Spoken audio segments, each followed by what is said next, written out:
Je vous la mets la nouvelle intro pour les 2500 abos? Ah, je sais pas. Ça a l'air pas mal.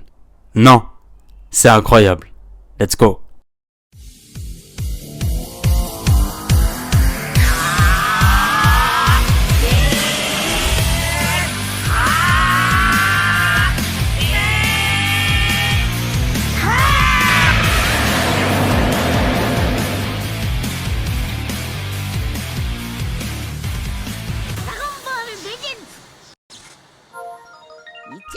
Et yo les amis, c'est 1K, comment ça va? Nouvelle vidéo sur le jeu Dragon Ball Legend.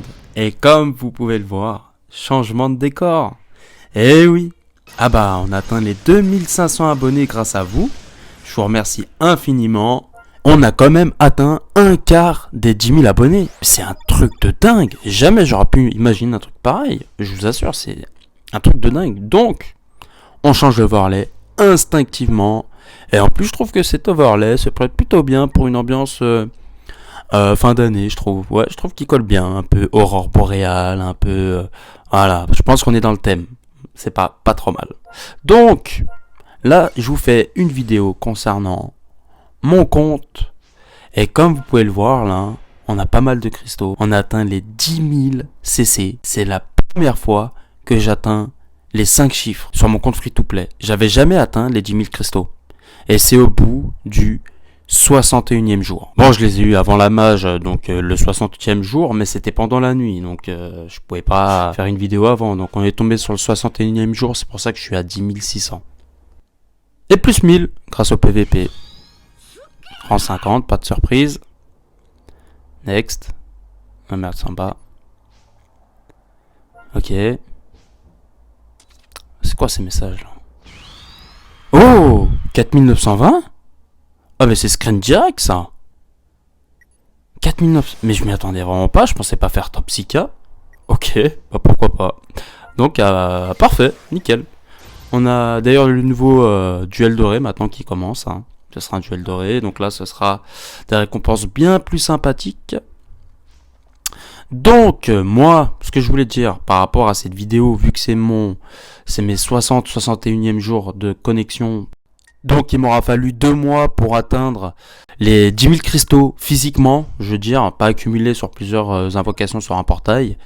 Alors honnêtement, c'est une sensation qui est à la fois vraiment bien, c'est top d'avoir ça, mais c'est aussi flippant, parce qu'on se dit qu'on a bien pensé le jeu, qu'on a ramassé quand même déjà pas mal de cristaux, et honnêtement ça fait flipper, parce que moi là, si je farm tous ces CC, c'est pour m'y gâter, mais c'est peut-être aussi pour autre chose, parce que je suis obligé de garder mes cristaux et de les utiliser intelligemment, parce que je peux vous garantir que là, plus ça monte et plus je me dis waouh, si j'ai autant de cristaux, ça veut dire que je pourrais pas en récupérer aussi facilement, quoi, parce que ceux-là je les ai eu assez facilement grâce à la générosité du jeu, ce qui annonce clairement le futur portail Migaté Jiren, ou justement les step up, d'ailleurs on va en parler juste après.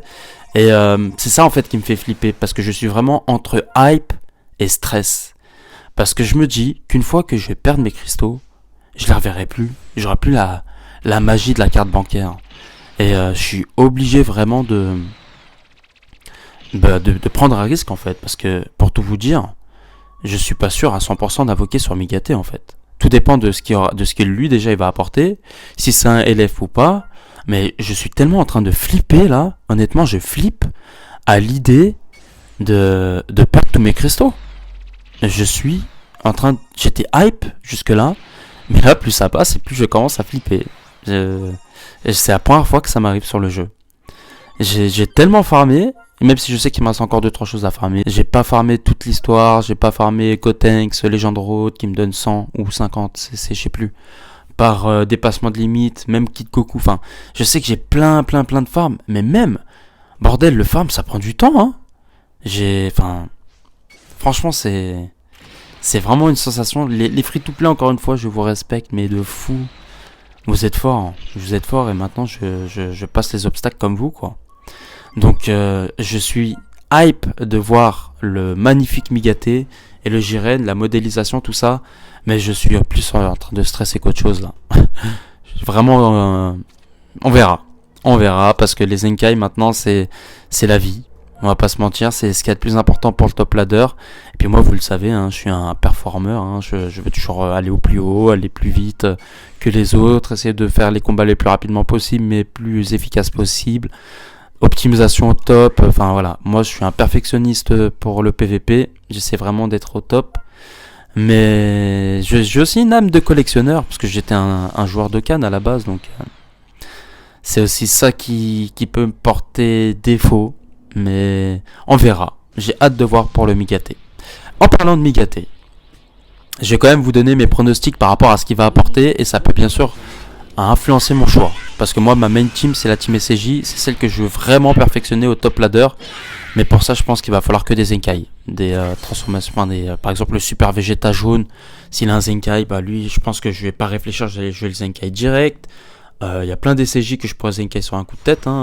J'hésite pour le Broly vert, pour vous dire. J'hésite de Zenkai le Broly vert pour perfectionner. Bref, je me perds. Par rapport au Migaté, moi le Migaté, alors sans parler de couleur, pas si. On va quand même parler de couleur. Moi déjà, je le verrais bien rouge, le Migaté. Mais moi, je pense, sans parler de détails dans les passifs, tout ça, parce que de toute façon, il y a tellement de vidéos, de théories par rapport à lui.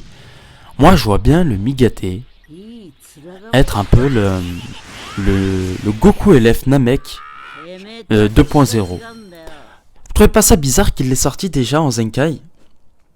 Du style, on va le rendre tout de suite plus fort avant qu'il soit vraiment... J'en suis sûr qu'il va être tricky, qu'il va avoir un truc avec les spé, un counter sur les spé, ou avec l'ultime, je sais pas, mais il va être tricky. À mon avis, le Goku, il va être chaud à maîtriser.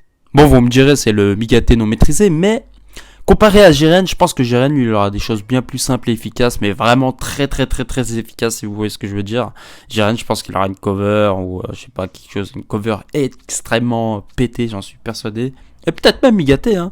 Mais Migaté, je le vois bien counter spé, counter sur des blasts, ou je sais pas, mais lui, je sens qu'il va renverser la méta. Mais le problème, renverser la méta, voilà, c'est ça que je voulais dire, c'est que VB est déjà inclus à 3 étoiles, il fait son taf, donc Migaté il fera certainement pareil. Après ce qu'il va pas suivre c'est les stats quoi. Il aura tout le kit, toutes les mécaniques possibles pour rivaliser mais 100 fois contre les Zenkai. Mais niveau stats il risque d'être trop éclaté. Parce que pour avoir des bonnes stats correctes il le faudra au moins 6 étoiles. Mais qu'il aura 6 étoiles. Donc niveau stats bah, il va être éclaté, c'est un grand mot. Mais moi quand je vois mon Majin Vegeta 3 étoiles, bah il se fait ouvrir. Et pas seulement contre les Zenkai, hein, juste contre des persos à 9 étoiles, ça suffit largement. Hein. Le Vegeta il se fait éclater. Hein. Par contre il tape. Attention il tape. Et puis ça, il a une mécanique de malade, c'est un LF. Mais voilà, le problème avec Migaté c'est ça, c'est qu'il risque de l'avoir avec beaucoup d'étoiles. Donc est-ce que ce sera rentable d'invoquer pour le choper? Parce que si on part d'un point de vue collection, voilà. Moi je pense que ce sera rentable. Mais il faudra juste sauver ses fesses quoi, éviter qu'il se prenne un coup. Ou alors il a une mécanique qui va permettre de se défendre plus que les autres. Je sais pas. Mais tout ça pour vous dire qu'il a fallu attendre 60 à 61 jours de jeu pour voir apparaître les 10 000 cristaux tout en haut de mon compte. Parce que bien sûr j'ai déjà mis 10 000 cristaux dans un portail. Mais rien que de les voir, ça donne une autre sensation, je vous le garantis. Hein. Et j'ai extrêmement peur du shaft. Franchement, je suis pas bien à l'idée là. Je me dis, si c'est perdu quoi. Si je drop rien, aucun lot de compensation, je suis en PLS atomique, les gars. Dites-moi dans l'espace commentaire votre état d'esprit, les free-to-play, même les cash players, n'hésitez pas. Parce que vous non plus, vous avez certainement stacké pas mal de CC. Si vous n'avez pas à mettre la main au portefeuille, bah je pense que c'est toujours mieux. Mais après bon vous avez peut-être cherché les cap Z et tout, puis voilà. Mais ça fait flipper, franchement ça fait trop flipper. Je suis pas bien, j'ai besoin de soutien les gars.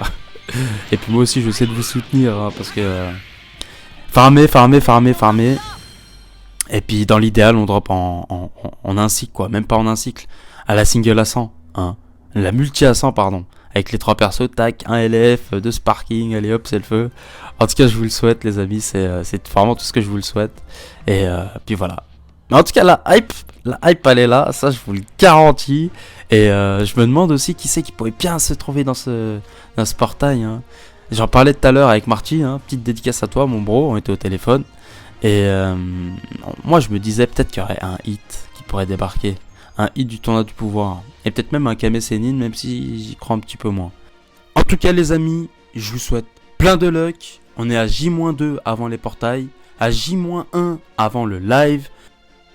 Ça va être le feu. Sur ce les amis, je vous laisse. Abonnez-vous si ce n'est pas encore fait. Laissez le petit pouce bleu, ça fait toujours plaisir. Et on se dit à la prochaine pour de nouvelles aventures. Allez, ciao les amis!